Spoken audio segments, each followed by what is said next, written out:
একটি ওয়ার্ড ফাইলকে কিভাবে কোন কোন উপায়ে পিডিএফ ফাইলে রূপান্তর করা যায় সেটা শিখবো আজকের এই ভিডিওতে। এখানে দেখতে পাচ্ছেন তিনটি পদ্ধতির লেখা রয়েছে, যেখানে প্রথমে আছে সেভ এস ব্যবহার করে, 2 নম্বরে আছে প্রিন্ট কমান্ড ব্যবহার করে, 3 নম্বর আছে অনলাইনে কনভার্ট করে। অর্থাৎ তিনটি উপায় দেখাবো আজকের এই ভিডিওতে। তো ভিডিওটি অবশ্যই মনোযোগ দিয়ে দেখবেন। যারা নতুন তাদের অবশ্যই এই ভিডিওটি কাজে লাগবে, কারণ আমাদের এখন বর্তমানে অনেক ব্যবহৃত একটি ফাইল হচ্ছে পিডিএফ ফাইল। আমরা পিডিএফ করে বিভিন্ন প্রয়োজনে বিভিন্ন মানুষকে, বিভিন্ন ব্যক্তিকে আমরা বিভিন্ন ফাইল শেয়ার করি, যেটা আমাদের পিডিএফ ক্যাটাগরিতে থাকে। তো এই ডকুমেন্টকে আপনারা ওয়ার্ড ডকুমেন্টকে পিডিএফ করার জন্য এই তিনটি পদ্ধতি ব্যবহার করতে পারেন। আমরা প্রথমটি দেখব। প্রথমেই আছে সেভ এস ব্যবহার করে। সেভ এস ব্যবহার করে করার জন্য আপনাকে একটা বিষয় মাথায় রাখতে হবে, যে আপনি যদি এমএস ওয়ার্ডে 2010-এর পূর্বের ভার্সন ব্যবহার করেন, তাহলে আপনার এই সেভ এস কমান্ড আপনি পাবেন না। কারণ সেভ এস কমান্ডটা এই ফাইলের মধ্যে থাকে। এই সেভ এস ক্লিক করলে আপনার এখানে নিচে যে সেভ এস টাইপ আছে, আপনি এখানে পিডিএফ অপশনটা পাবেন।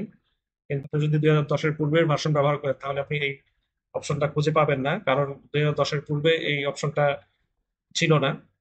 তাই যারা 2010 কিংবা তার উপরে ভার্সন ব্যবহার করেন, তারা এই সেভ এজ অপশনে পিডিএফটা খুঁজে পাবেন।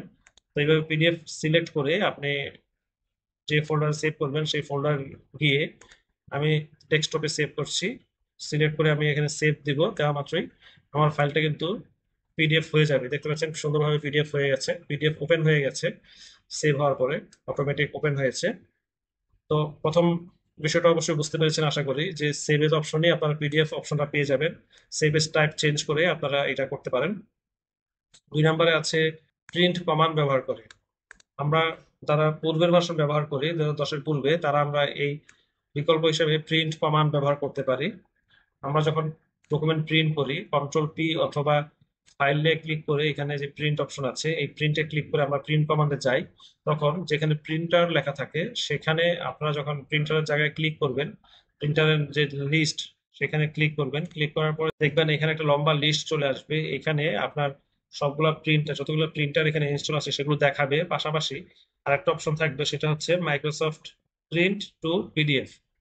মাইক্রোসফট প্রিন্ট টু পিডিএফ এটা আপনি সিলেক্ট করে যখন আপনি প্রিন্ট ক্লিক করবেন, প্রিন্ট ক্লিক করে দেখাচ্ছি, করলাম, করার পরে এখানে দেখুন একটা সেভ এস অপশন আসছে, সেভ প্রিন্ট আউটপুট এস। এখানে ফাইল নাম চাচ্ছে, ফাইল নেম আমি এখানে দিয়ে দিব, এবং যে ফোল্ডার আমি সেভ করব আমি ডেস্কটপ সিলেক্ট করলাম। এখানে যেহেতু ডকুমেন্ট টু পিডিএফ নামে এটা সেভ আছে, এটা অলরেডি সেভ করা হয়েছে, আমি এই নামটা রাখছি। পাশে আমি একটা সংখ্যা দিয়ে দিব, 2। 2 দেওয়ার মানে হচ্ছে এটা সেম নামে যেহেতু হবে না, তাই আমরা 2 দিয়ে দিলাম। আমি সেভ ক্লিক করব, করার পরে এটা সেভ হয়ে গেছে, কিন্তু এটা অটোমেটিক ওপেন হবে না। আমরা যখন ডেস্কটপে যাব, যাওয়ার পরে এখানে দেখতে পাবো ডকুমেন্ট টু পিডিএফ এখানে আছে 2 নম্বর ফাইলটা। আমরা এখানে দেখেন ডান পাশে প্রিভিউ দেখাচ্ছে, সহজেই বুঝতে পারবেন। এটা হচ্ছে পূর্বেরটা, যেটা আমরা সেভ এজ ব্যবহার করে করেছিলাম। তো আমরা এবার যেটা দেখবো সেটা হচ্ছে অনলাইনে কনভার্ট করে। অনলাইনে কনভার্ট করাটা একদম সহজ। আমরা গুগলে যাব, যাওয়ার পরে আমরা এখানে টাইপ করব word to PDF. Word to PDF type করে সার্চ করব, করার পরে আমরা এখানে অনেকগুলো সাইট আসবে। আমরা যে কোনো একটা সাইটে ঢুকবো, ঢোকার পরে এখানে পিডিএফ ফাইলটা সিলেক্ট করব যেখানে আছে। তো এটা আমার ডেস্কটপে সেভ করা আছে, আমি ডেস্কটপে গেলাম।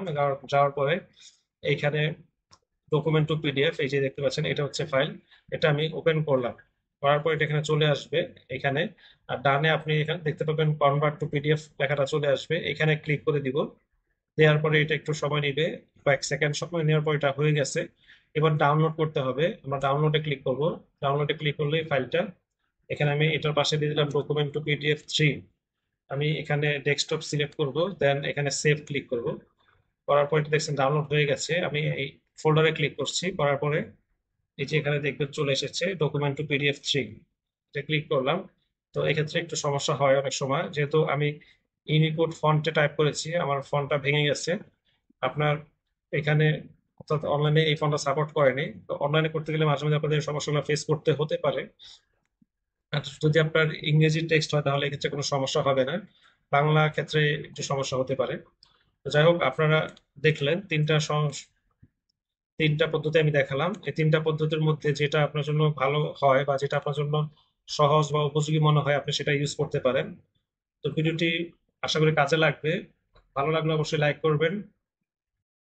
ফাইলটি শেয়ার করে টাইমলাইনে রেখে দিতে পারেন, আপনার নিজেরও কাজে লাগতে পারে এবং অন্যরাও শিখতে পারবে এই বিষয়টি দেখে। যদি ফলো না করেন অবশ্যই ফলো করবেন। যদি ইউটিউব থেকে দেখেন অবশ্যই সাবস্ক্রাইব করে রাখবেন। ধন্যবাদ সবাই।